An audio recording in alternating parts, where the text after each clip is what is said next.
All right, ready? Well, 3, 2. All right, good morning, everybody. Thanks so much for coming out today. As Exhibit A of Ken Hopkins knowing that he is losing badly in this mayoral campaign, his team released a desperate mailer this week, falsely claiming that I voted for free tuition for illegal immigrants. This piece of trash mailer is so bad, they've already started to try to distance themselves from it. Yesterday morning, it was reported on Latino Public Radio that his campaign told their reporter that they didn't even send this mailer, despite it saying paid for by friends of Ken Hopkins, disclosure right on the bottom of the piece, and the mail permit number being the same as every single one of his other mailers. For the record, it's number 345 from Fall River. Then, the Hopkins campaign claimed that my campaign was responsible for releasing a hit piece on itself.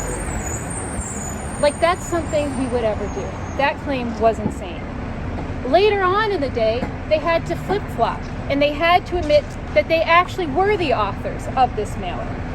It's like a 4-ring circus over there in Hopkins land. What is very clear is that the Hopkins campaign is literally the poster child of a desperate campaign and a complete and utter death spiral. Ken Hopkins faked a citation. He included a fake citation to his claim, literally just pulled out of thin air, saying I voted for his wild claims on a day that we were not even in session. I also, full stop, have never voted to give those here illegally free college tuition. One would think that a former teacher would be ashamed for being caught spreading false information and using fake citations. If he was a student at one of our high schools, he'd probably get suspended for turning in a fake piece of work like this. But getting caught in major lies has been a pattern here for Ken Hopkins in the past few months.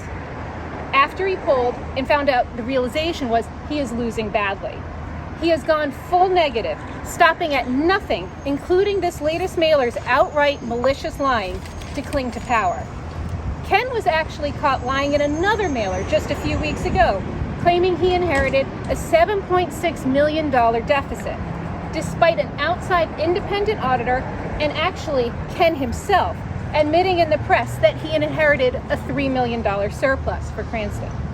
Then, in our debate just 2 weeks ago, he also admitted that he inherited a $14 million rainy day fund from my husband. Ken was caught lying red-handed again during that debate, boasting emphatically that he had performed 200 ribbon cuttings for new businesses in Cranston. After scouring his official calendars and his social media accounts, we were only able to find evidence for 29, including one that he actually blew off. That's 179, or 85% off of his claim. Cranstonians deserve more from their mayor than one who will repeatedly lie to their faces and think they are stupid enough to believe it. He's honestly insulting all of our residents.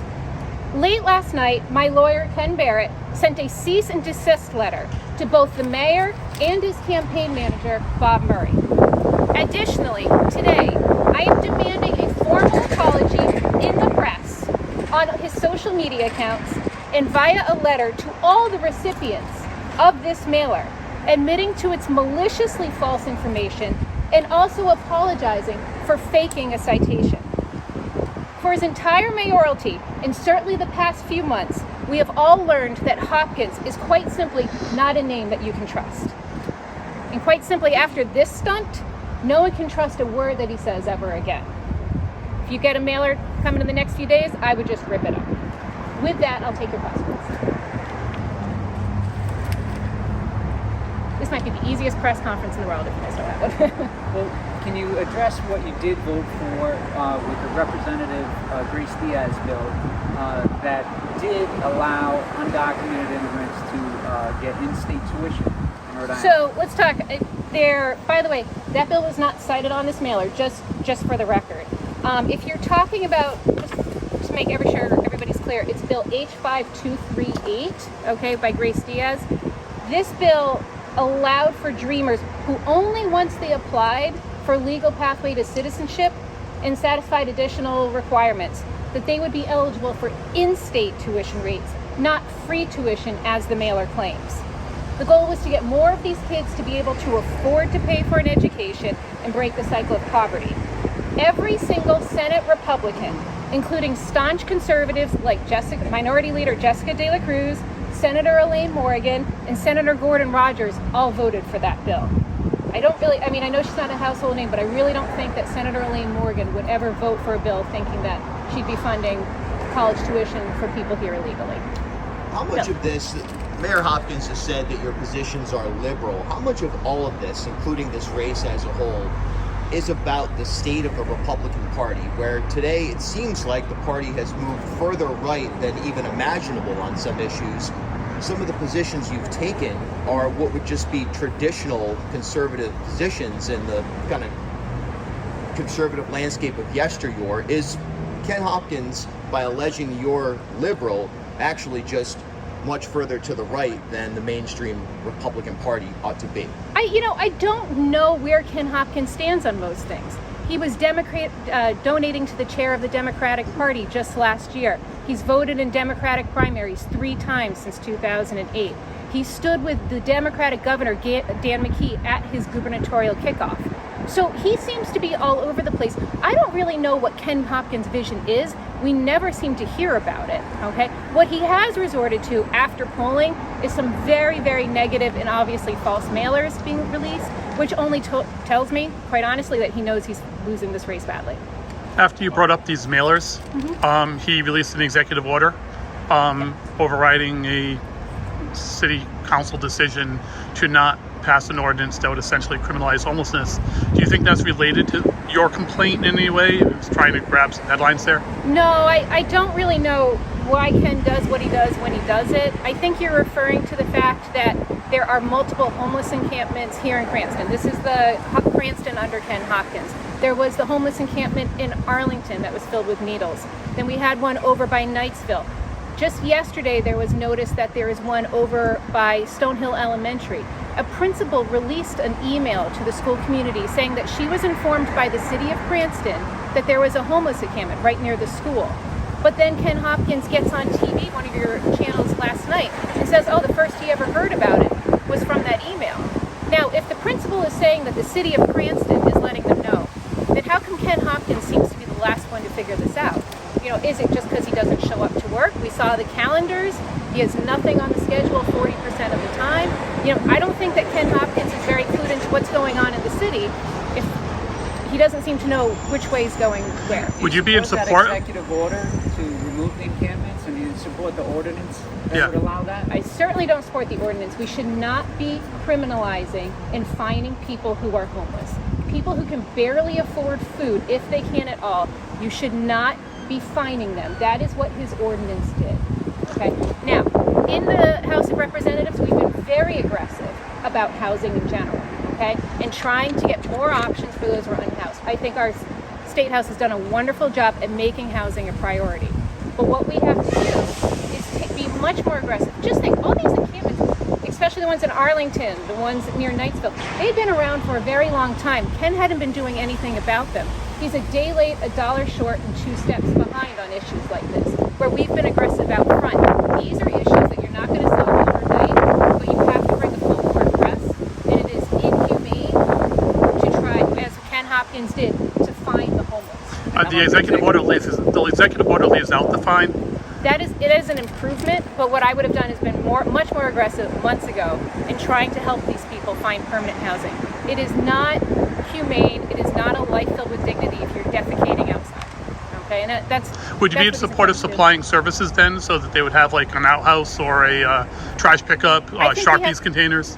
I think what we have to do is take a bigger look at picture, getting them into permanent housing. Okay, having a place where they can shower, having a place where they can not just have a permanent home, but also a place to then start looking for employment and hooking them up with the services they need. But we are aware there's none of that in Cranston right now. Well, let's just take a look at Harrington Hall. Yeah. Okay. When I took over as state representative there, we had it was over 50 sex offenders who were permanently registered there. That number is way down now. Crossroads has done a wonderful job at working at finding them permanent housing outside and closer to where their services are. I think that's a full state effort. Okay, and that's something that we have to look at. We did a good job with that area initially, and as mayor, we'll take a bigger look. It's not just one thing. You can't just put out one little fire, because another that's going to get lit here. We have to take a much more comprehensive approach. How would you characterize the state of your race right now? Clearly, I think I'm winning. Okay, if you're sending out mailers like this, these are modes of massive desperation from a campaign. When we're talking about our vision, when we're talking at people at the doors, they love it. They want to return to the Fung times in Cranston. They don't want the Cranston where taxes are going up 3 straight years. We're not making any headway when it comes to flood mitigation. We're looking at our schools going from 4-star schools to 2-star schools. These are things that people just notice. We're not firing on all cylinders here. And that's why I think we've been at the doors, we've seen great success, and that we'll continue to do so in the next years. They wouldn't be sending out mailers like this if they were up. Let's talk about the legal mechanics of what you demanded this morning from Ken Hopkins, from Mayor Hopkins. An apology to the media, an apology on social media, and a letter to anybody who received this mailer. That's what true leadership would look like, owning your mistakes. Unfortunately, Ken has never shown that. He has quite the ego. So anytime anybody questions him, he tends to get very, very defensive.